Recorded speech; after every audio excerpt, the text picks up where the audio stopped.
Rangkaian peristiwa anarkis ini diawali dari perbuatan para tersangka yang menghasut adalah bebaskan seluruh demonstran yang ditahan oleh kepolisian tanpa syarat, tanpa bergen, tanpa daya tawar, tanpa diotak-atik dan lain sebagainya. Dia menyuarakan hatinya, suara hatinya aja, Pak, gitu ya. Tolong jangan sampai di proses hukumnya itu terjadi, jangan, Pak. Desakan untuk segera membebaskan aktivis dan warga sipil yang ditangkap karena dituduh jadi provokator demonstrasi disampaikan sejumlah kelompok. Adalah kita ngomongin soal keselamatan warga sipil. Negara sudah seharusnya menjamin keselamatan dan rasa aman untuk warga sipil. Salah satu kami inginkan adalah bebaskan seluruh demonstran yang ditahan oleh kepolisian tanpa syarat, tanpa bergen, tanpa daya tawar, tanpa diotak-atik dan lain sebagainya. Kenapa?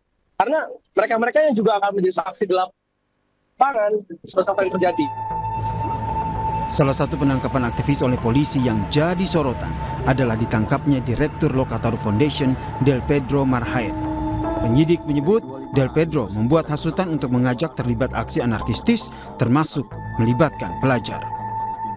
BPP itu yang terhubung dengan akun-akun ekstrim yang memberikan ajakan seperti yang tadi sebelumnya, seperti itu, pengrusakan, kemudian bom molotov, itu ada hubnya dari akun BPP.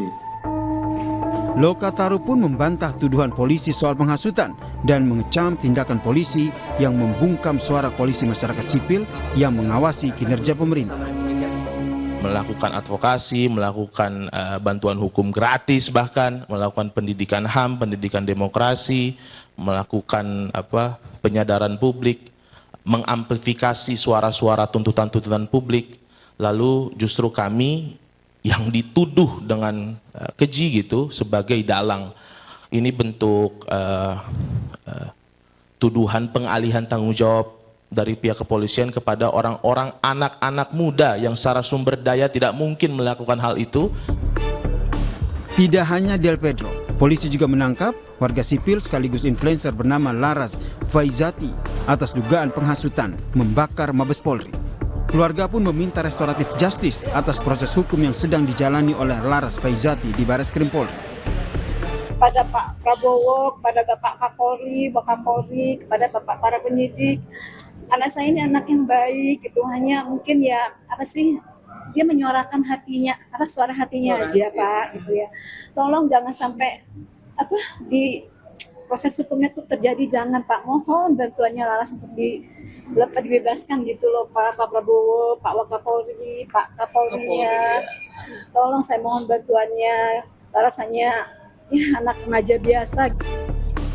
Nama lain yang juga ikut ditangkap adalah admin sekaligus humas Gejayan Memanggil, Syahdan Hussein, yang ditangkap atas tuduhan ikut menyebarkan ajakan perusakan saat aksi unjuk rasa di Jakarta. Hingga saat ini polisi masih memeriksa orang yang diduga sebagai provokator demo ricuh. Sebagian sudah ditetapkan sebagai tersangka. Tim Liputan, Kompas TV.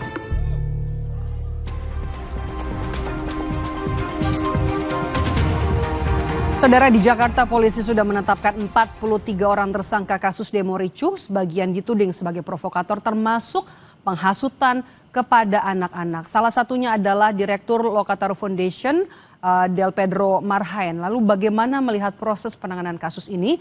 Petang ini kita bahas bersama dengan sejumlah narasumber. Ada Irjen Purnawirawan Anton Carlian, mantan Kapolda Jawa Barat. Kemudian juga ada kuasa hukum Laras Faizati, Abdul Ghafur Sangaji. Nanti juga akan bergabung bersama kami dosen hukum tata negara dari Universitas Andalas. Sudah bergabung. Ada Bung Ferry Amsari. Saya mau ke Bung Ferry terlebih dahulu. Bung Ferry, bagaimana Anda kemudian melihat proses hukum dari kasus ini? Ya, bagi saya banyak tindakan yang tidak sesuai dengan prinsip konstitusional ya. Terutama soal kemerdekaan orang menyampaikan pendapat dan kebebasan orang untuk menyampaikan pendapat itu dalam berbagai media yang mereka miliki. Jadi kurang lebih melanggar pasal 28 dan pasal 28F Undang-Undang Dasar 1945 yang seharusnya dalam berbagai proses hukum tidak boleh dilanggar oleh baik oleh aparat maupun pihak-pihak yang lain. bagi saya terkesan dipaksakan ya untuk kemudian pernyataan-pernyataan di media sosial itu sebagai tindakan untuk dinyatakan sebagai penghasutan. Siapa yang menghasut, siapa yang dihasut, menurut saya terlalu sumir untuk kemudian dikategorikan sebagai sebuah tindak pidana. Ya. Apakah kemudian karena sebuah pernyataan di media sosial lalu di-like oleh seseorang dan ternyata dia dianggap sebagai menghasut? Apakah orang yang me-like itu ikut di dalam peristiwa unjuk rasa? Apakah kalau mereka ikut pula membakar misalnya? Itu sumir sekali bagi saya dan terasa mengada-ada dan dipaksakan. Jadi sekarang kan pihak keamanan sedang mencari-cari jawaban terhadap kalau keamanan terganggu, ada kegiatan pembakaran di unjuk rasa, maka diperlukan subjek atau orang yang kemudian dituduh sebagai pelaku. Padahal tentu ini tidak mudah ya, mengkaitkan Del Pedro misalnya dengan upaya makarkah, pembakarankah, dan lain-lain. Banyak orang kemudian menyatakan, ayo kita berani bersikap, berani melawan, gitu ya. Kenapa pertanyaannya hanya Del Pedro?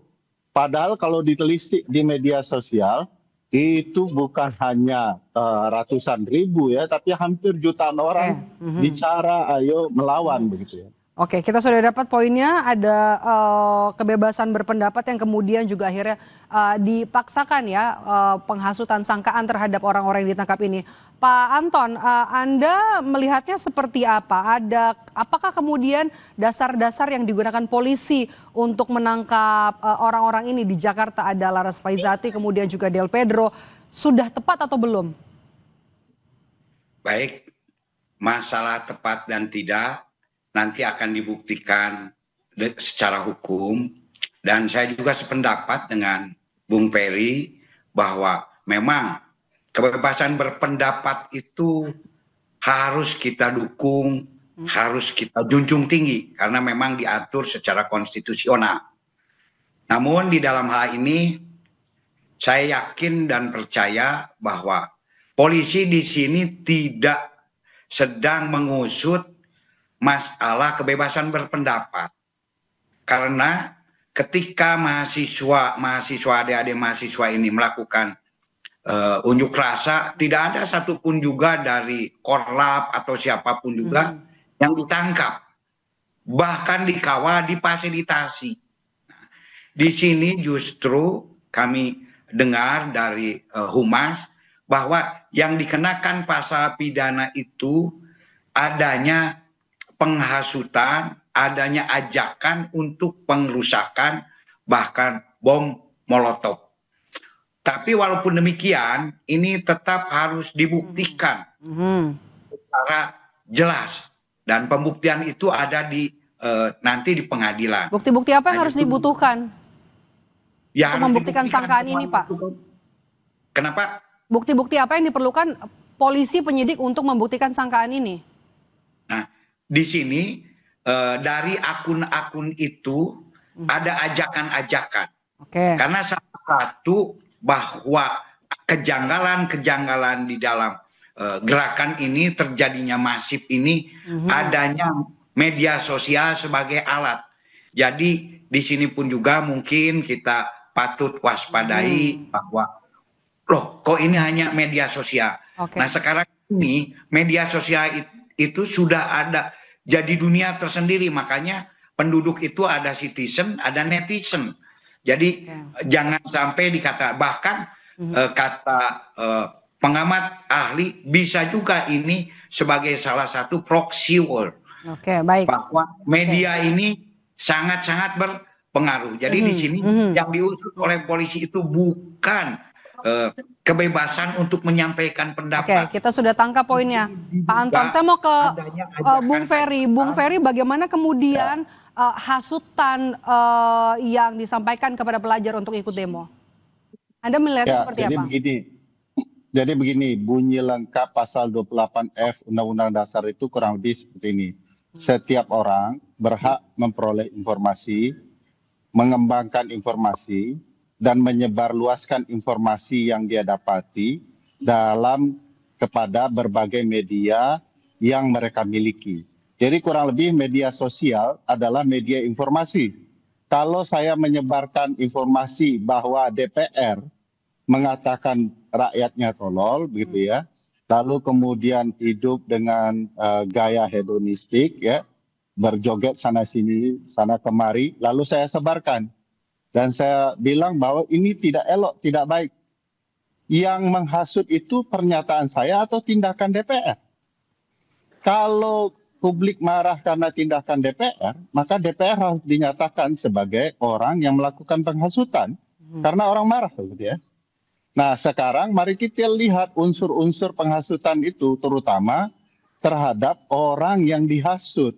Saya tidak melihat ya, seorang Del Pedro ya, saya kenal dia orang saja tidak besar badannya, kurus bahkan gitu ya, lalu punya kemampuan untuk kemudian mempengaruhi orang agar terhasut ucapannya. Dia hanya seorang pemuda yang bergerak demi kepentingan masyarakat sipil, menyuarakan pendapatnya, ya. Nah, masa orang menyuarakan pendapat kemudian dituduh menghasut? Yang terhasut siapa, begitu ya? Apakah orang terhasut itu karena Del Pedro atau karena tindakan para penyelenggara negara? Kan dua hal yang perlu diperhatikan baik-baik. Harus hati-hati nih penyidik untuk memproses kasus ini. Saya mau ke Pak Abdul Ghafur. Bagaimana kemudian proses hukum klien Anda, Laras Faizati, saat ini? Ya, makasih Mbak Maidab. Jadi untuk kasusnya Laras, saya kira itu tidak beda jauh dengan yang tadi sudah disampaikan oleh Bang Ferry ya, bahwa untuk kasus Laras begini, Laras ini seorang anak muda yang bekerja di lembaga internasional AIPA di bawah ASEAN, yaitu Asosiasi Antar Parlemen khususnya untuk negara-negara ASEAN. Nah, pada tanggal 29 itu beliau memposting suatu ungkapan kekecewaan atau kemarahan yang mungkin barangkali berlebihan terhadap cara kepolisian menangani aksi unjuk rasa yang tereskalasi sedemikian masif di seluruh Indonesia, yang itu puncaknya adalah pada tanggal 28 malam itu meninggalnya seorang pengemudi ojol ya, almarhum Afan Kurniawan. Nah, pada tanggal 29 itu beliau memposting sesuatu postingan yang nadanya memang ada isi untuk seperti membakar gedung Mabes Polri ya. Kemudian pada tanggal 31 Agustus itu ya, 2 hari setelah diposting, kemudian tanggal 31 Agustus ada yang kemudian melaporkan perkara tersebut ke Baris Krim Polri, dan 1 hari setelah LP naik, kemudian pada tanggal 1 itu langsung Tapi polisi menuding klien Anda ini melakukan provokasi untuk membakar Mabes Polri. Iya. Kalau kita lihat pasal-pasal yang ditetapkan itu kan adalah semuanya adalah pasal penghasutan ya. Pasal 28A, pasal 28 ayat 2 Undang-Undang ITE, kemudian ada pasal 32 Undang-Undang ITE, pasal 160 KUHP, dan pasal 161 KUHP. Semua pasal itu adalah pasal penghasutan. Kalau kita lihat pada delik penghasutan, sebagaimana yang juga disampaikan oleh Bang Ferry tadi, ya, bahwa harus ada terpenuhi unsur-unsur deliknya gitu ya. Apalagi Mahkamah Konstitusi dalam judicial review terkait dengan pasal penghasutan itu sudah mengkualifisir penghasutan itu sebagai delik material ya, yaitu antara kegiatan penghasutan yang dilakukan oleh seorang penghasut terhadap terhasut, kemudian harus ada akibat gitu ya. Nah, setelah bagaimana kemudian bisa membuktikan, penyidik bisa membuktikan delik-delik ini, membedakan mana ajakan demo kemudian juga mana penghasutan, harus hati-hati supaya polisi akhirnya tidak salah dalam melangkah dalam proses ini. Kita akan bahas usai jeda, tetaplah bersama kami di Kompas Petang, kami kembali sesaat lagi.